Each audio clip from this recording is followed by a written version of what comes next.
According to all the analysts, including myself, the Orlando Magic are going to be very good this season. While the roster is pretty much done, other than the last two-way contract needing to be settled, more on that in tomorrow's video, we can't help but notice there are so many quality veteran free agents out there left to be signed. Let's take a look at who would be the best fit on the Magic if they were to choose to wheel and deal to be able to fit them on the roster. This is the Orlando Magic Nation, your source for all things Orlando Magic on YouTube. For Magic fans, by a Magic fan. I'm Edwin Valentine, and I want to thank you very much for clicking on this video and spending a little bit of time talking Magic with me. Do the YouTube things, share this video, hit that like, and drop a comment below letting me know who you think would be the best fit for the Magic if they were to choose to try to get them on the team. And if you're so inclined, hit that subscribe so you don't miss on any content that I produce. All right, let's get started and looking at the guys available. These are the guys that piqued my interest when I looked at who was available on Track. Now, some of these guys obviously have been connected to other teams or have signed contracts abroad, but they'll be able to get out of that contract for the NBA because most of the European deals or the deals abroad have an NBA out clause where if they have interest from an NBA team, they'd be able to get out of that contract. So if we're looking at the first one, I ranked them by points per game. So Russell Westbrook at 36 years old, last season played 75 games, scored 13 points a game, 5 rebounds, 6 assists, shooting 45% from the field and 32% from three, with a steal and about a block if you round up. Now Russell Westbrook, he'd be a decisive add to this team. Now he has the giver. This is what I call a guy who cares. Like, so he's a ball of energy. So to add him with Jalen, can you imagine all that energy? He's like two dogs just playing with toys, just running around. So I don't know if that's the type of energy we need. We need that kind of manic energy. But I know him being a former MVP, obviously he's going to bring cachet. It's going to bring a lot of news and a lot of discussion, which again, it's one of those things that we're going to have a lot more discussion on us anyway, because we're going to be good this year. So it wouldn't be kind of out of left field that he would be added to this team. Now, the reason it would be out of left field is because we're trying to get better at shooting. And as we see, his three-point shot still isn't where it needs to be for him to be the uber elite. Obviously, he's a former MVP. Obviously, he's a multiple-time All-Star. He's going to be a Hall of Famer. But just that little bit, he's always been much more of a slasher, driver, and capable of hitting the three, just not at a high clip as some of the guys on this list here. So Russell Westbrook, I think it would be a surprise if we were to bring him in. I think the last pressure point I feel is that he is one of those people that is very much an alpha, which is great. That's what's gotten him to the NBA, and that's what's got him to be a Hall of Famer. I just don't know if that's the type of energy we would want off the bench, because that's all he would be now. He obviously wouldn't start. He'd be for depth at this point. He would be kind of an insurance policy in case we have multiple injuries as we did last year. So who knows? He's obviously been connected to the Sacramento Kings, so that seems to be the only team that's interested in him. But the closer we get to the season, if he continues to be available and it's something that we would want to test, all these deals would need the Magic to finagle their cap a little bit. So they would have to move off of somebody to create space to bring in anybody for the veteran minimum. So that's always going to be the deal. But if that's something that the Magic would want to do, then they could do it with just really one deal. I don't think that's going to be something that they do, but it's just interesting that's there. For me, for my take, I think that we shouldn't bring him in just because when it comes playoff time, I think he's going to want to play, and his decision making isn't always the best. He's just going to be a liability on offense in that they're going to let him shoot, and he's going to shoot because he has that confidence in himself, which is wonderful, just not always very good for the team when he's just going to pull up from three or in the corner since he's open. He knows he has to shoot it because he's wide open. He just isn't able to hit that with such regularity. So I wouldn't do the deal, but if the Magic were to do it, I wouldn't be angry with it because, again, he's not going to be one of the first people off the bench. He's really going to be more of a end of the bench, end of the rotation kind of guy. Now, an interesting name would be Malcolm Brogdon. Now, he's already signed a camp deal with the New York Knicks, but the New York Knicks have a lot of guys in and out at this point, so they have to choose between him and another player. So he still might end up being waived, and he would be a free agent again. So that could be somebody that if things pan out a certain way, he might be available.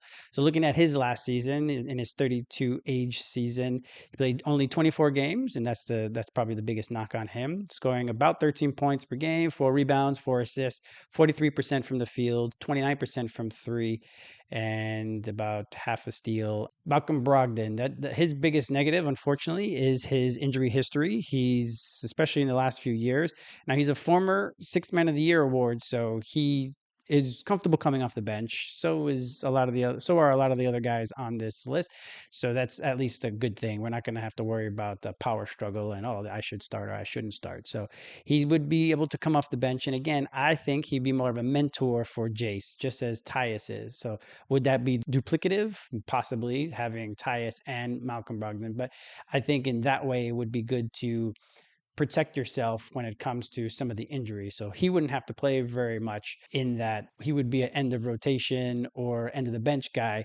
So his availability would likely be something that he could maintain, just because he's not going to play every game and he wouldn't need to play every game. But he'd be a great, in case of emergency, break glass kind of guy, where if all of a sudden both Tyus and Jalen are out, so now we're down to Jace coming off the bench being the primary point guard off the bench, then at least we have Malcolm Brogdon to be able to be there and stem the tide. And it's better than a lot of the two-way options that we currently have. So I think Malcolm Brogdon would be an interesting choice for us. Again, we have to do some maneuvering to get him into the salary cap, because we're hard capped at the first apron. So that, of course, would be difficult. But I think of a lot of these choices here, Malcolm Brogdon would make the best sense for the Orlando Magic, even though he did struggle from three and he hasn't played as well the last couple of seasons due to injury.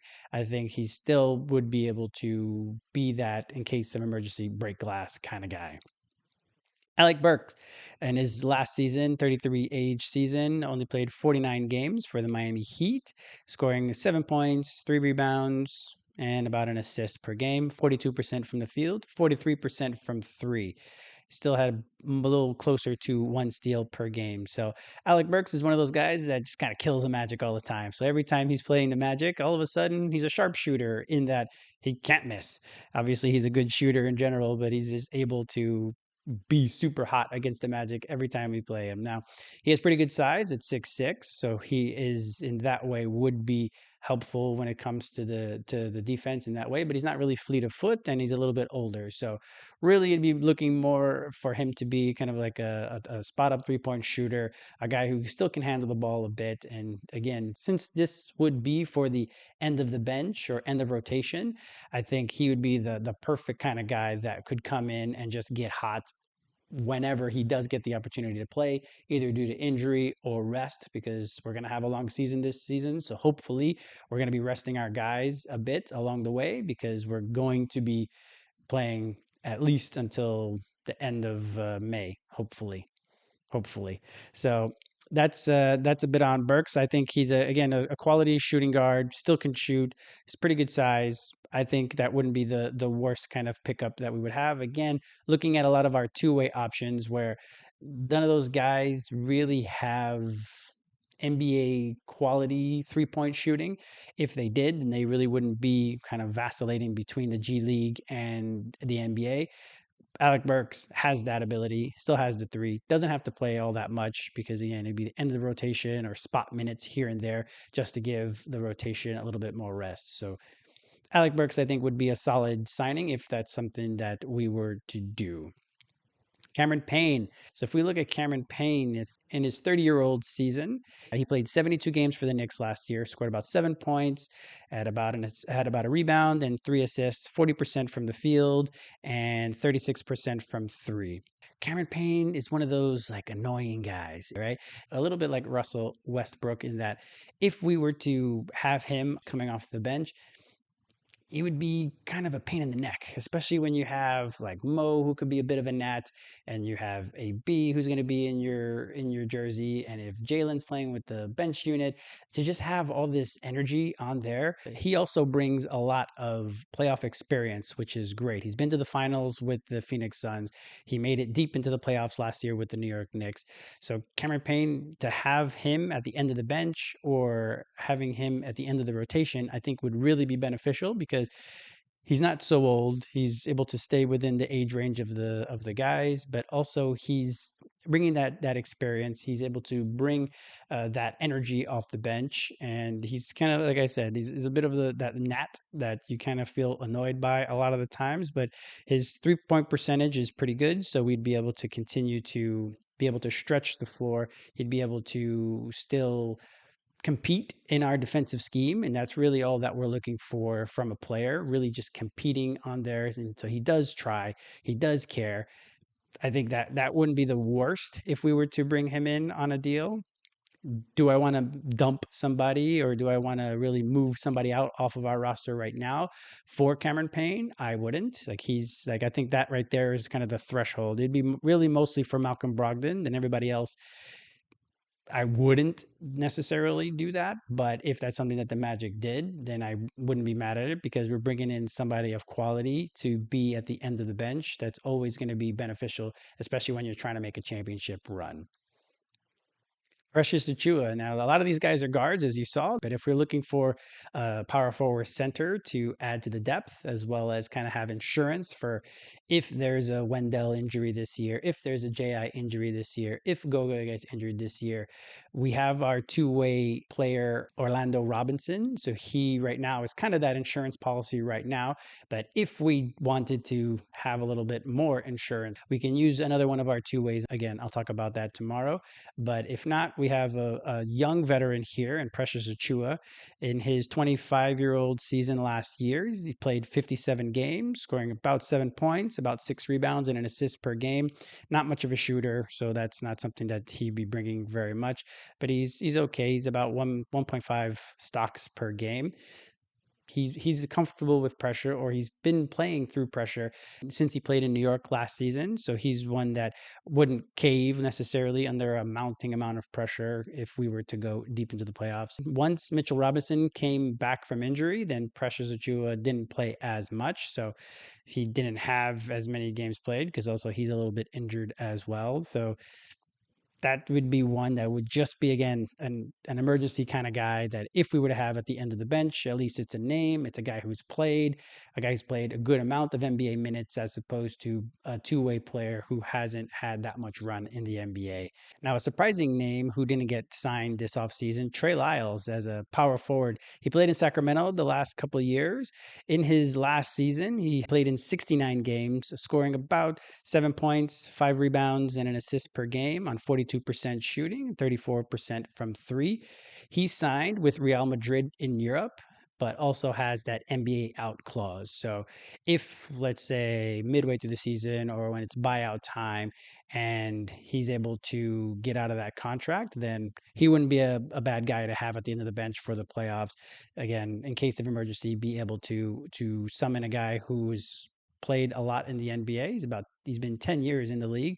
So he's one of those guys that again can space the floor a little bit. 34% as a big, it's not too bad. He's another big body. He's an okay shooter, and I'm surprised nobody picked him up at all. He's definitely an NBA player still. So it's a bit weird. And again, if he becomes available after the trade deadline or after the buyout season, and we're able to just kind of nick him at the end of the season and stash him on the bench and be that emergency release valve if case something happens to one of our bigs, I think that would be somebody that we should be targeting. That's it for the big guys, really. We're back to the guards. So there aren't too many really good free agent big men now because obviously that's a point of need for a lot of teams. So a lot of those guys got taken up. But if we look at end of the bench guards, really end of the bench guards that are really not going to necessarily have to play very often, we're looking at Seth Curry. So if we're looking for a shooter in his 34-year-old season, he played 68 games, 7 points per game, 2 rebounds and an assist, shooting 48% from the field and 46% from three. So he's a shooter. He's a Curry. So he's going to be able to shoot. Now, if we had that again at the end of the bench, in case something were to happen, he's not really the biggest guy in the world. So he'd be again on the smaller side. If there was going to be an injury to Tyus or Jalen, then the team would have to really structure the defense to kind of hide him a bit, but it's something that could happen. And really, we're looking for him. If we were to sign him, we're really just looking for his 3-point shooting because he's able to space the floor. He's able to come out and again in spot minutes to have somebody that could just out of nowhere hit 3 or 4 from three and just open up a game. That's something that's super invaluable.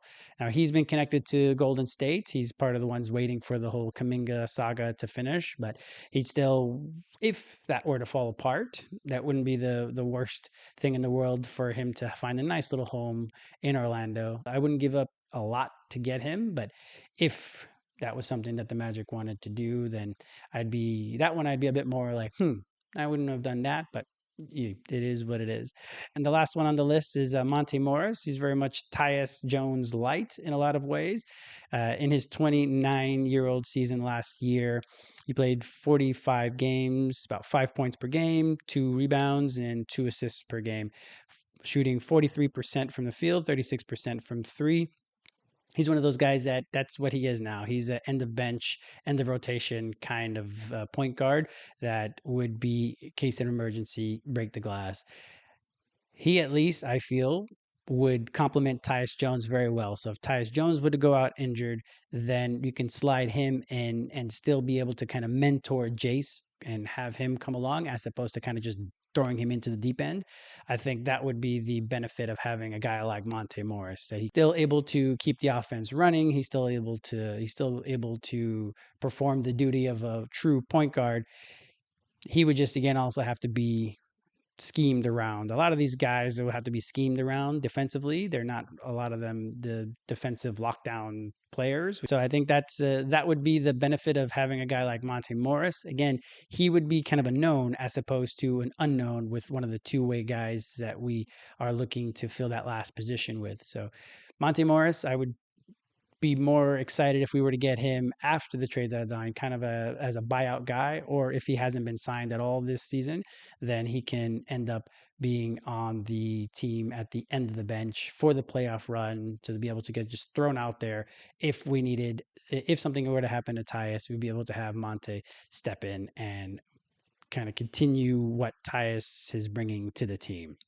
And so those are the guys I would look to that would be the best fit for the Orlando Magic if they were to decide to move off of one of the guys that are currently on the team and instead of filling that role with a two-way player, bring in these NBA veterans to be able to solidify the back of the bench and the in case of glass emergency slot for players, because the Magic in the past, they haven't really wanted to mess with the rotation. So if one of the starters were out, instead of moving up the bench guy to start, they a lot of times had been bringing the third string guy and putting them into the starting lineup. So that helped AB a lot in his first season. That helped Tristan a lot last season.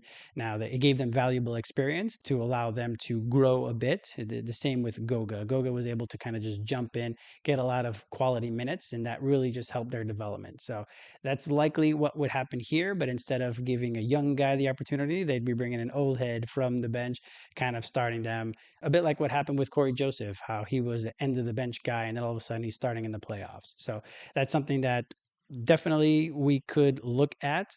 Again, I wouldn't want to give up too much for any one of them, really. So I wouldn't give up Goga in a deal to free up space to sign one of these guys to the veteran minimum, unless we're going to get a huge haul draft pick wise from a deal. I wouldn't really do any of that. I would keep the status quo. I think I like the team. I also would want to see what this team does when it gels together. So that's what I would do first. But it never hurts to plan ahead and to look at who's available and who would be able to help us in a deep playoff run. So let me know what you guys think. Which one of the players, if any, you would bring in to the fold if the Magic were to decide to do so. So drop it in the comments and let me know. Don't forget to do the regular YouTube things like this video, share this video, drop a comment below, like I mentioned. And if you're so inclined, hit that subscribe button so you don't miss out on any content that I'm going to continue to produce the whole NBA season. So I want to thank you very much for watching this video, and I hope you're having a great day.